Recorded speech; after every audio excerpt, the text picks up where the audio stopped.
Nouvelle spatiale, 11 juillet 2024.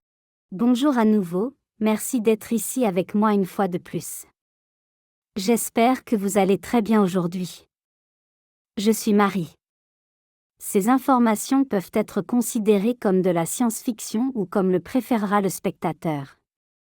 Je les publie uniquement à des fins de divertissement, mais je prends mes informations très au sérieux. Que celui qui a des yeux, voit. Première nouvelle d'aujourd'hui, les efforts pour réparer les dégâts à la ville de Toleka après le cyclone continuent. Toutes sortes de débris ont frappé d'innombrables bâtiments, en particulier des centaines d'arbres et de palmiers qui ont été arrachés, brisés et déracinés pendant le cyclone, puis projetés contre les bâtiments comme des lances et des javelots. Je trouve cela intéressant car les palmiers sont particulièrement résistants aux vents forts. J'ai donc recherché des informations et découvert que dans de nombreuses parties du sol où il se trouvait, la terre n'était profonde que de quelques pieds avant d'atteindre la roche solide, contrairement à d'autres endroits où les palmiers n'ont pas été arrachés. Les arbres n'avaient donc pas beaucoup de sol pour s'accrocher, ce qui a aggravé les dégâts dans la ville. Les réparations et la reconstruction ne sont pas encore terminées, car j'ai été informé de nombreux problèmes, principalement dus à un manque de matériaux et à des réparations bâclées et précipitées. Comme je l'ai dit dans certaines de mes vidéos récentes, la vie en dehors de la Terre n'est pas un paradis, c'est simplement une autre forme de vie. Autre nouvelle à bord de ce vaisseau, toutes les créatures mogiais que je peux décrire comme un mélange d'iguanes et de perroquets, ont été capturées et ramenées à Témé où elles seront réintroduites dans leurs habitats naturels. Elles causaient d'innombrables problèmes à bord, et constituaient un danger pour la santé de la reine Alnin, qui est tombée très malade après une attaque intentionnelle menée contre elle, utilisant ces oiseaux pour délivrer un agent pathogène génétiquement modifié. Elle se remet encore dans un caisson médical humide. Le parc central et le jardin du vaisseau ont ensuite été désinfectés en y faisant pleuvoir pendant plusieurs jours avec de l'eau traitée avec une sorte d'antidote développé par le chirurgien du vaisseau, le docteur Sénètre, et l'officier scientifique Ri. Cela a surchargé les unités de recyclage et de traitement de l'eau du vaisseau, rendant ce précieux liquide rare pour la consommation pendant quelques jours inconfortables. De nombreuses plantes indésirables, contaminées et endommagées ont ensuite été retirées, et l'ensemble du parc est désormais soigneusement réaménagé et entretenu par la sœur de la reine Alnin, Neshara, qui aime jardiner. Nos chats sont également très heureux d'avoir récupéré le parc, car les oiseaux mogiais les attaquaient chaque fois qu'ils y erraient. L'une de nos chattes, appelée Petite Patte, a été chassée par les mogiais jusqu'aux parties les plus hautes du parc et le long des tubes d'eau où les murs rencontrent le plafond. Elle ne pouvait pas descendre toute seule et haletait de peur, ayant une crise de panique. C'est Neshara qui a courageusement grimpé jusqu'à cet endroit, plusieurs mètres au-dessus du sol, pour sauver le chaton tout en s'accrochant au tuyau avec une main et en tenant le petit félin paniqué de l'autre. Les oiseaux mogiais étaient devenus une terrible nuisance et nous n'avions d'autre choix que de les capturer et de les renvoyer sur leur planète. Les opérateurs des forces spéciales Ashmalim et Shinonim les ont capturés à la main, en utilisant des filets, tout en portant des bottes antigravité pour les chasser des cimes des arbres, puis les ont placés dans des cages. C'était une scène très laide. Les Ashmalim et des Shinonim sont les forces spéciales de Tejta. Les premiers sont des hommes et les secondes sont des femmes. Aucun oiseau n'a été blessé. Le décompte final des mogiais est de 83 adultes et 37 jeunes, pour un total de 120 créatures, beaucoup trop pour ce vaisseau. Sujet suivant, j'ai été informé que certaines personnes qui nous suivent ont fait l'effort d'utiliser une variante de ChatGPT pour répondre à des questions qu'ils se posent sur nous et sur les sujets que nous traitons. Bien que je sache que c'était une intention louable, non merci. Personne ici ne veut être associé à une quelconque intelligence artificielle de chat ou variante, surtout pas moi. La Fédération Galactique nous limite de toutes les manières possibles, donc la seule chose qui nous reste, venant directement et authentiquement de nous, est notre texte écrit. Nous ne sommes pas autorisés à parler ni à utiliser des moyens qui donneraient une preuve irréfutable de notre existence. Ainsi, la façon dont nous formulons les choses est très importante pour nous. Cette censure de la Fédération galactique est censée nous empêcher de donner ou de fournir toute preuve directe et objective des choses que nous affirmons, car ils prétendent que cela détruirait leur précieuse petite matrice sur Terre. Le texte écrit est tout ce qui nous reste et il est partagé pour que ceux qui ont des yeux pour voir, comme je le dis toujours. Aucun chat robotique n'est parfait et il est conçu pour ne pas l'être.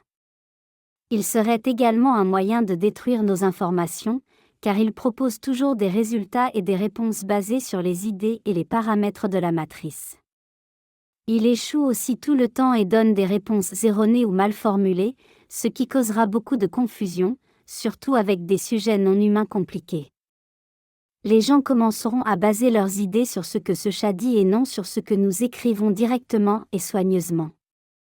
Ces chats finiront par déformer nos informations et les gens pourraient même nous accuser de contredire nos propres informations, étant donné que ce que nous dirons ne sera jamais reflété fidèlement dans ces chats robotisés.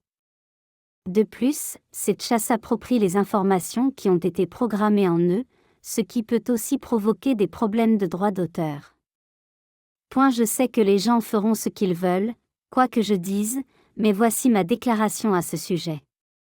Je ne veux pas être associé à ce type de chat également, parce que les gens nous ont accusés d'être des intelligences artificielles et non des personnes réelles. J'écris presque chaque jour et je le fais en tapant sur des touches avec mes deux mains, façonnant les idées qui viennent de mon cerveau. C'est un gros effort car cela est très mentalement épuisant, et encore plus car j'ai tant d'autres responsabilités à assumer. Sachez que ces mots viennent d'une personne réelle qui prend la peine de les écrire à la main en utilisant des doigts, et non d'un robot qui développe sans effort des textes fades. Donc je me sens insulté rien qu'à l'idée de pouvoir être remplacé par un robot. Le seul contenu véritablement précieux dans mes vidéos est ce que je dis, et non les images que je place uniquement comme ornement, bien que de temps en temps je partage des images importantes chaque fois que cela est nécessaire et possible. Comme je l'ai dit auparavant, je pourrais révéler de vraies images ou partager des photos réelles de tout ce que j'explique dans mes vidéos, mais cela n'est tout simplement pas possible pour l'instant, encore moins avec le calendrier d'une vidéo par jour que je me suis imposé. Certaines des images que j'utilise peuvent être créées par des robots, et mes photographies peuvent également être améliorées à l'aide de l'intelligence artificielle ou retouchées avec Photoshop. C'est le seul moyen de les faire passer à travers des filtres de la Fédération galactique, et dans ces cas-là, je l'écris toujours en dessous pour vous en informer. Cependant, certaines de mes photos sont presque comme les originales, et c'est mon visage et à quoi je ressemble. La seule chose que je peux partager avec vous qui provient directement de nous, en l'occurrence de moi, est mon texte écrit. Et la version audio de ces textes est transmise à l'aide d'un générateur de voix, étant donné que je ne suis pas autorisé à vous parler avec ma propre voix, comme vous pouvez le constater. Le texte est ce qui est le plus important. J'écris presque chaque jour car j'ai beaucoup de choses à partager avec vous, et parce que je suis consciente du fait qu'a priori, aucune autre personne, sur Terre ou ailleurs, ne fait la même chose. Je suis bien consciente que si je ne le fais pas, personne d'autre ne le fera. En tout cas, ce ne sera pas de manière directe, comme je le fais, mais plutôt par le biais d'intermédiaires, et à travers des canalisations ou ce genre de choses. J'ai été sur Terre autrefois et je sais que je suis une sorte de pont entre nos deux mondes, comme je l'ai dit auparavant. Étant ici, près de la Terre, en orbite basse, et avec plusieurs TGtiens descendant à la surface pour se ravitailler, je suis obligé d'utiliser de l'argent comme tout le monde, car sur Terre rien ne fonctionne sans argent. Par conséquent, je suis très reconnaissante à tous ceux qui m'ont aidé et qui aident les TGtiens avec vos magnifiques dons, car ce que YouTube me donne est loin d'être suffisant pour couvrir toutes les dépenses. Je compte donc beaucoup sur vos dons. Cette chaîne YouTube survit grâce à vous.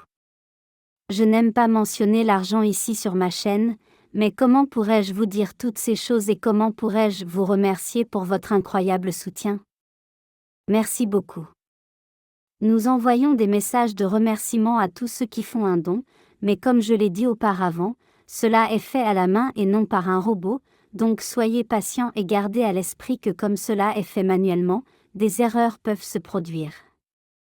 Sujet suivant après ma vidéo sur les 2 croyances les plus dangereuses que peuvent avoir les starseeds, dans la partie où j'ai parlé des extractions, j'ai oublié de mentionner un argument intéressant que Gozia, de Agencia Cosmica, a souligné avec précision sur ses réseaux sociaux.